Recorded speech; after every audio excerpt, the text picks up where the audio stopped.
কত ধরনের কত বড় ধরনের মার্কেটে পতন হয়েছে। নিফটি প্রায় 422 পয়েন্ট পড়েছে, সেন্সেক্স প্রায় 1353 পয়েন্ট পড়েছে, ব্যাংক নিফটি প্রায় 1763 পয়েন্ট পড়েছে, ফিন নিফটি 613 পয়েন্ট পড়েছে। এর অর্থ কি এত মার্কেট পড়ার? এর অর্থ হচ্ছে মার্কেটে এফআইআই এবং ডিআইএরা যে সমস্ত বড় বড় বিক্রয় যারা সেলিং করে তার একটা বড় ফ্যাক্টর, এবং সারা পৃথিবী জুড়ে যে তেলের দাম বাড়ছে এবং মধ্যপ্রাচ্যে বিশ্বে একটা বড় ধরনের যুদ্ধ হচ্ছে তার একটা বড় কারণ।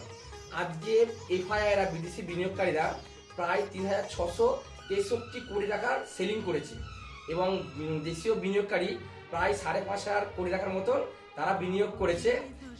এসআইপি এবং মিউচুয়াল ফান্ড যে সমস্তগুলো করা হয় বাজারে যাতে বেশি বড় ধরনের পতন না হয়, এবং সবচেয়ে বেশি পতন হয়েছে আজকে অটোমোবাইল সেক্টর এবং সিমেন্টের শেয়ারগুলিতে, যেমন টাটা মোটরস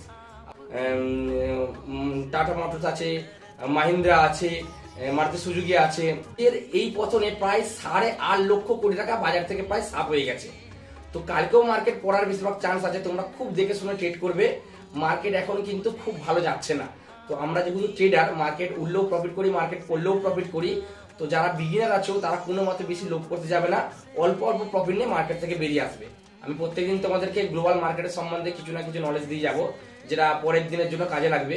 কালকে সকালে কাজ করার আগে অবশ্যই তোমরা গিভ নিফটি একবার ভালো করে দেখে নেবে। তো ভালো লাগলে তোমরা আমাকে একটু ফলো করে দেবে এবং বন্ধুদেরকে দেখার জন্য শেয়ার করে দেবে। আর যদি কিছু জিজ্ঞাসা করার থাকে তাহলে আমার কমেন্ট করে যাবে। Thank you.